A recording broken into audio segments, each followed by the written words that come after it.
D education corner YouTube চ্যানেলে তোমাদের সকলকে জানাই স্বাগত।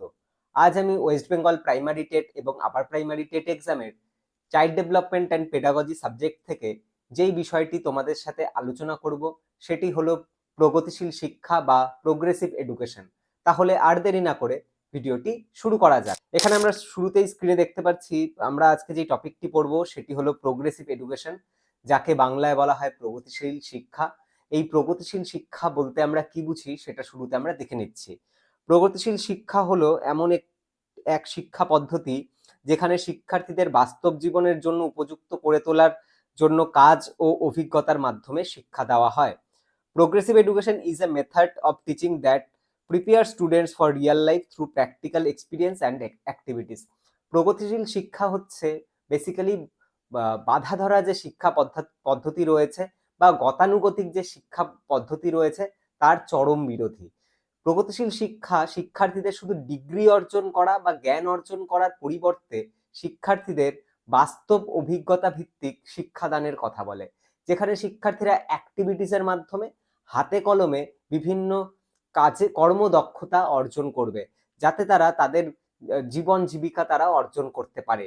এখানে আমরা দেখতে পাচ্ছি তাহলে প্রগতিশীল শিক্ষার মূল ধারণা কি? বাস্তব অভিজ্ঞতা ভিত্তিক শিক্ষা বা যেটাকে বলা হচ্ছে অ্যাক্টিভিটির মাধ্যমে শিক্ষা বা কাজের মাধ্যমে শিক্ষা লাভ করা, যা তাকে জীবিকার উপযুক্ত করে তুলবে।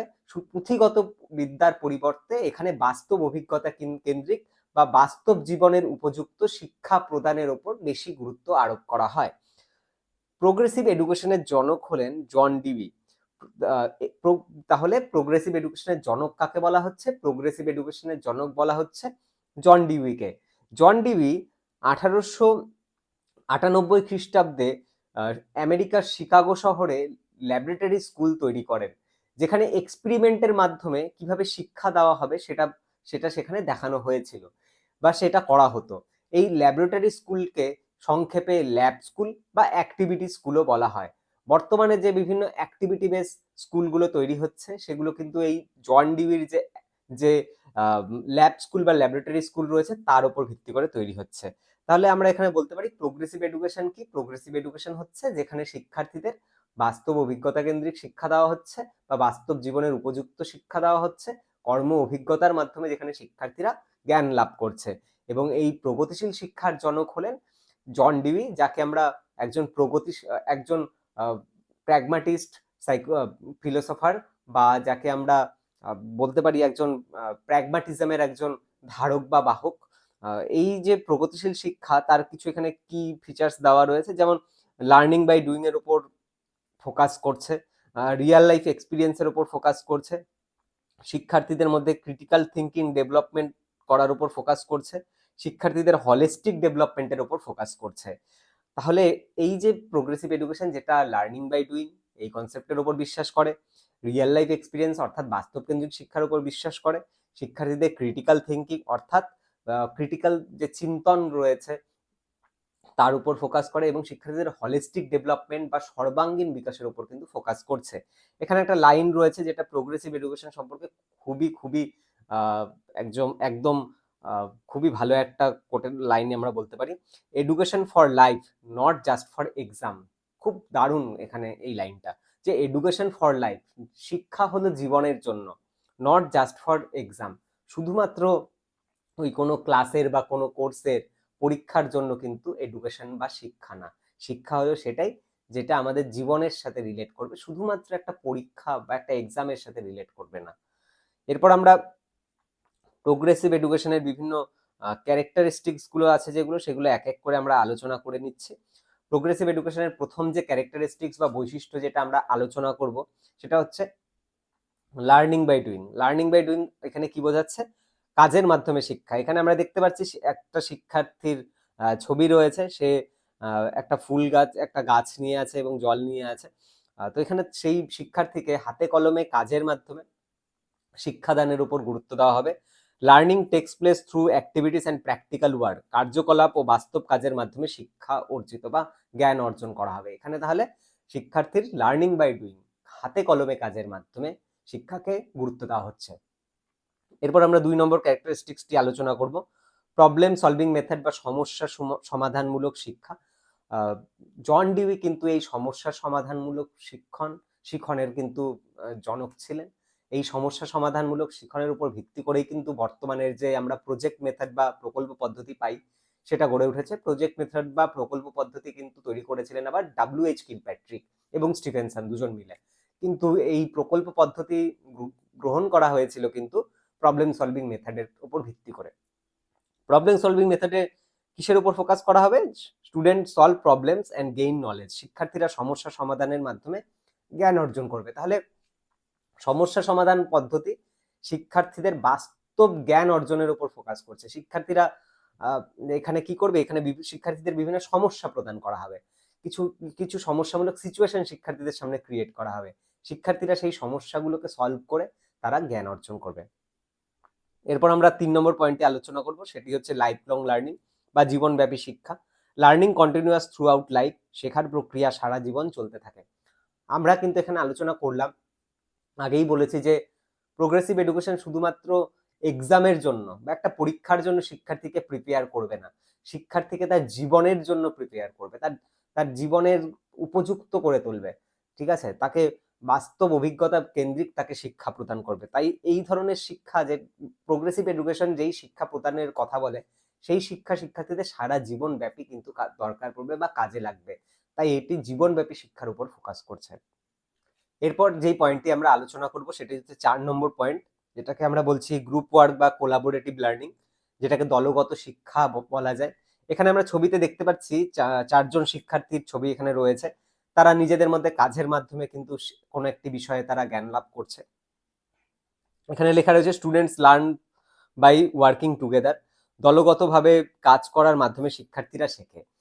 তাহলে প্রোগ্রেসিভ এডুকেশন কিন্তু দলগত কাজের উপর জোর দিচ্ছে। শিক্ষার্থীরা এখানে প্রত্যেকে নিজের কম্পিটিটর না ভেবে তারা দলগতভাবে একত্রে কিন্তু কাজ করবে বা একত্রে কিন্তু শিক্ষা লাভ করবে। এর দ্বারা তাদের মধ্যে দলগত চেতনাও কিন্তু জাগ্রত হবে, সৌভ্রাতৃত্ববোধ তাদের মধ্যে জাগ্রত হবে এবং তারা একসাথে কাজ করার মাধ্যমে একটা বিষয়ে জ্ঞান লাভ করবে। এর ফলে তাদের যে ক্লাসের যে বোরিংনেস তাদের মধ্যে ক্রিয়েট হয় সেটা কিন্তু ক্রিয়েট হবে না। একসাথে কাজ করলে তারা মজা করার মাধ্যমে বা আনন্দের সহিত কিন্তু তারা জ্ঞান লাভ করবে সেই বিষয়টির ওপর। এরপর আমরা ৫ নম্বর ক্যারেক্টারিস্টিক্সটা আলোচনা করব, সেটা হচ্ছে সোশ্যাল স্কিল ডেভেলপমেন্ট। প্রোগ্রেসিভ এডুকেশনের দ্বারা কিন্তু শিক্ষার্থীদের বিভিন্ন ধরনের যে সোশ্যাল স্কিলগুলো রয়েছে, সামাজিক যে বিভিন্ন দক্ষতাগুলো রয়েছে, সেগুলোর কিন্তু বিকাশ লাভ হবে। It develops continuous and it develops communication and social skill. এটি যোগাযোগ ও সামাজিক দক্ষতা বৃদ্ধি করে।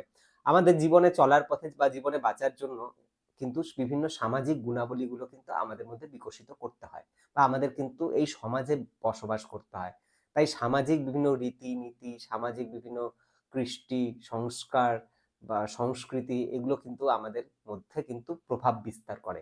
আমাদের মধ্যে কিন্তু বিভিন্ন ধরনের সামাজিক গুণাবলী, যেমন সহযোগিতাবোধ বা আমাদের মধ্যে সৌভ্রাতৃত্ববোধ, আমাদের মধ্যে দলগত চেতনা বা একে অপরকে সাহায্য করার মানসিকতা, একে অপরের বিপদে গিয়ে পাশে দাঁড়ানো, এই ধরনের বিভিন্ন কিন্তু সামাজিক যে স্কিলগুলো রয়েছে বা সামাজিক যে দক্ষতাগুলো রয়েছে, এগুলো কিন্তু প্রোগ্রেসিভ এডুকেশনের মাধ্যমে কিন্তু ডেভেলপ করে। এরপর আমরা ৬ নম্বর পয়েন্টে আলোচনা করব রিয়াল লাইফ বেসড এডুকেশন, বাস্তব জীবন ভিত্তিক শিক্ষা। Education is connected with daily life. শিক্ষা বাস্তব জীবনের সাথে সম্পর্কিত। শিক্ষাকে কিন্তু বাস্তব জীবনের সাথে কানেক্ট করতে হবে। জ্ঞান বা অভিজ্ঞতা বা বইয়ের যে নলেজ আছে, সেই বইয়ের নলেজকে বিদ্যালয়ের সেই ৪ দেওয়ালের মধ্যে বা শুধুমাত্র একটা বইয়ের মধ্যে জ্ঞানকে আবদ্ধ করে রাখা যাবে না। বইয়ের জ্ঞান বা পাঠ্যপুস্তকে যেই জ্ঞান বা তথ্য দেওয়া রয়েছে, সেটিকে কিন্তু বাস্তব জীবনের সাথে কিন্তু কানেক্ট করে কিন্তু শিক্ষার্থীদের পড়াতে হবে। তাহলে কিন্তু সেই বিষয়টির উপর কিন্তু শিক্ষার্থীদের আকর্ষণ জন্মাবে বা সেই বিষয়টি শিক্ষার্থীরা খুব ভালোভাবে বুঝতে পারবে যদি আমরা রিয়েল লাইফ এক্সাম্পল দিয়ে শিক্ষার্থীদের বোঝাই। নেক্সট ৭ নম্বর পয়েন্টে আলোচনা করব অ্যাক্টিভিটি বেসড লার্নিং। শিক্ষার্থীরা কিন্তু অ্যাক্টিভিটির মাধ্যমে শিখবে। Importance is given to activities instead of only text book. শুধুমাত্র পাঠ্য বই নয়, কার্যকলাপের উপর বেশি গুরুত্ব দেওয়া হয়। তাহলে প্রোগ্রেসিভ এডুকেশন শুধুমাত্র যে পাঠ্যপুস্তক কেন্দ্রিক শিক্ষা বা বুকিশ নলেজ এর পরিবর্তে অ্যাক্টিভিটি বেস নলেজের উপর কিন্তু বেশি জোর দিচ্ছে, যেখানে শিক্ষার্থীদের শুধুমাত্র পাঠ্য বিষয়ে যে জ্ঞানটি রয়েছে সেটা তাদের তাদের সামনে উপস্থাপন করে দিল বা লেকচার দিয়ে দিল, শিক্ষার্থীরা সেটা শুনলো, কোশ্চেন অ্যান্সার করলো, এইটুকুর মধ্যে কিন্তু পড়াশোনাকে আবদ্ধ রাখা যাবে না। শিক্ষার্থীকে হাতে কলমে কাজের মাধ্যমে বা অ্যাক্টিভিটির মাধ্যমে কিন্তু বিষয়গুলো সম্পর্কে অবগত করাতে হবে। এরপর আমরা 8 নম্বর পয়েন্টে আলোচনা করব ডেমোক্রেটিক এনভায়রনমেন্ট বা গণতান্ত্রিক পরিবেশ। শিক্ষাদানের জন্য একটা নির্দিষ্ট পরিবেশ প্রয়োজন, বা ক্লাসরুমের কিন্তু একটা টিচিং লার্নিং এনভায়রনমেন্ট হয়। সেই টিচিং লার্নিং এনভায়রনমেন্টটা কিন্তু কখনোই অটোক্রেটিক হবে না, সেই এনভায়রনমেন্টটা গণতান্ত্রিক হবে বা ডেমোক্রেটিক এনভায়রনমেন্ট হবে, যেখানে শিক্ষার্থীরা নিজেদের ওপিনিয়ন গুলো তারা দিতে পারে, তারা নিজেদের চেতনা বা নিজেদের ভালো লাগা মন্দ লাগা বা নিজেদের ওপিনিয়ন গুলো কিন্তু শিক্ষকের সামনে তারা যাতে সেখানে উপস্থাপন করতে পারে। Student gate freedom to express their opinion. শিক্ষার্থীরা নিজেদের মত প্রকাশের স্বাধীনতা পায়। তাহলে প্রোগ্রেসিভ এডুকেশনে শিক্ষার্থীরা তাদের যে মতামত আছে তা শিক্ষকের সামনে কিন্তু খোলা মনে প্রকাশ করতে পারবে, তাদেরকে কোনোভাবে কোনো কিন্তু বাধা দেওয়া হবে না, শিক্ষক তাদের মতামত গুলোকে কিন্তু গ্রহণ করবেন। শিক্ষার্থীদের ফ্রিডম দিতে হবে, ফ্রিডম না দিলে কিন্তু শিক্ষার্থীদের কিন্তু স্বাভাবিক বিকাশ কিন্তু হবে না, বা তারা কিন্তু আনন্দের সহিত কিন্তু শিক্ষা লাভ করতে পারবে না। তাই টিচিং লার্নিং এনভায়রনমেন্টটা কিন্তু অবশ্যই ডেমোক্রেটিক হতে হবে। তাহলে এখানে আমরা কিন্তু প্রথমে প্রোগ্রেসিভ এডুকেশন কাকে বলে সেটা জানলাম, প্রোগ্রেসিভ এডুকেশনের জনককে সেটা জানলাম, তারপর প্রোগ্রেসিভ এডুকেশনের ক্যারেক্টারিস্টিক্স গুলোও কিন্তু আমরা এক এক করে আলোচনা করলাম। এরপর আমরা প্রোগ্রেসিভ এডুকেশনে টিচার, স্টুডেন্ট এবং কারিকুলাম কেমন হওয়া উচিত সেই বিষয়টিও দেখে নিচ্ছে। প্রথমে এখানে দেখতে পাচ্ছি রোল অফ টিচার বা শিক্ষকের ভূমিকা। Teacher act as a guide, facilitator, motivator. Teacher is not an authoritarian figure in progressive education.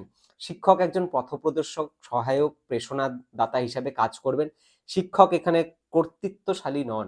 তাহলে প্রোগ্রেসিভ এডুকেশনে শিক্ষকের যে ভূমিকা রয়েছে, শিক্ষক কিন্তু সকলের উপর কর্তৃত্ব করবে না, ঠিক আছে? তাদের উপর কোনো ইনফরমেশন বা কোনো কাজের বোঝা কিন্তু শিক্ষার্থীদের উপর চাপিয়ে দেওয়া হবে না, কোনো কিছু জোর করে শিক্ষক চাপিয়ে দেবেন না।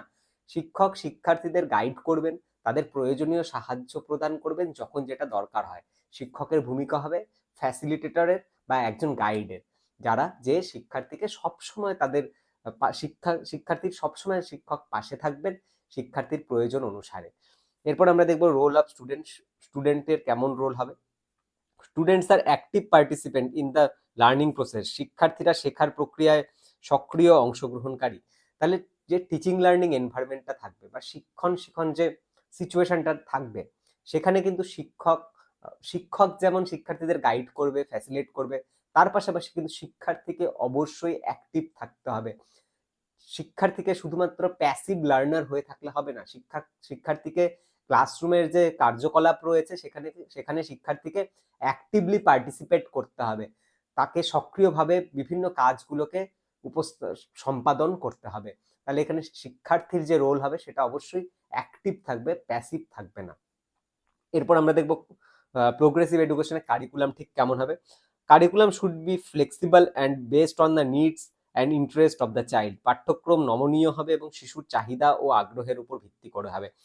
আমরা জানি যে শিক্ষা, এর আগের ক্লাসে আমরা পড়েছিলাম শিশু কেন্দ্রিক শিক্ষা, সেখানেও কিন্তু কারিকুলামের কথা বলা হয়েছে যে শিক্ষার্থীর নিডের উপর ভিত্তি করে, শিক্ষার্থীর চাহিদার উপর ভিত্তি করে কারিকুলাম তৈরি হবে। প্রোগ্রেসিভ এডুকেশন ঠিক একই কথা বলছে যে কারিকুলাম অবশ্যই ফ্লেক্সিবল হবে এবং শিক্ষার্থীদের চাহিদা, শিক্ষার্থীদের রুচি, শিক্ষার্থীদের ইচ্ছেকে গুরুত্ব দিয়েই কিন্তু কারিকুলাম রচনা করা হবে, যে কারিকুলাম হবে ফ্লেক্সিবল। এরপর আমরা দেখব এই প্রোগ্রেসিভ এডুকেশনে কি ধরনের টিচিং মেথডস গুলো ইউজ করবেন শিক্ষক। প্রথমে রয়েছে প্রজেক্ট মেথড। প্রজেক্ট মেথডের দ্বারা হাতে কলমে প্রকল্পের মাধ্যমে শিক্ষক শিক্ষার্থীদের শেখাতে পারেন। এরপর রয়েছে অ্যাক্টিভিটি মেথড, অ্যাক্টিভিটির মাধ্যমে শেখাবেন। তারপর রয়েছে প্লে ওয়ে মেথড, যেখানে খেলার মাধ্যমে শিক্ষার্থীদের জ্ঞান প্রদান করা হবে। এরপর রয়েছে এক্সপেরিমেন্ট মেথড বা পরীক্ষণ পদ্ধতি, বিভিন্ন ধরনের পরীক্ষা নিরীক্ষার মাধ্যমেও শিক্ষক শিক্ষার্থীদের জ্ঞান প্রদান করবেন। তাহলে এখানে টিচিং মেথডস থেকে আমরা জানলাম যে প্রোগ্রেসিভ এডুকেশন কিন্তু গতানুগতিক যে শিক্ষণ পদ্ধতি রয়েছে, যাকে আমরা লেকচার মেথড বলি, সেই লেকচার মেথডের কিন্তু বিরোধী ছিল। তার পরিবর্তে project method, activity method, play way method, experiment method, এই সব ভাবে কিন্তু শিক্ষার্থীদের পড়ানোর বা জ্ঞান প্রদান করার কথা বলে। তাহলে আজকে আমরা এখানে প্রোগ্রেসিভ এডুকেশন সম্পর্কে জানলাম, প্রোগ্রেসিভ এডুকেশনের ক্যারেক্টারিস্টিক্স গুলো জানলাম, প্রোগ্রেসিভ এডুকেশনের টিচারের রোল, স্টুডেন্টের রোল, কারিকুলাম এবং টিচিং মেথডস গুলো সম্পর্কে আলোচনা করলাম। তাহলে আজকের ক্লাসটি যদি তোমাদের ভালো লাগে তাহলে ভিডিওটি অবশ্যই লাইক করবে, আমার চ্যানেলটি সাবস্ক্রাইব করবে এবং বন্ধুদের সাথে শেয়ার করবে। তাহলে দেখা হচ্ছে পরের ভিডিওতে।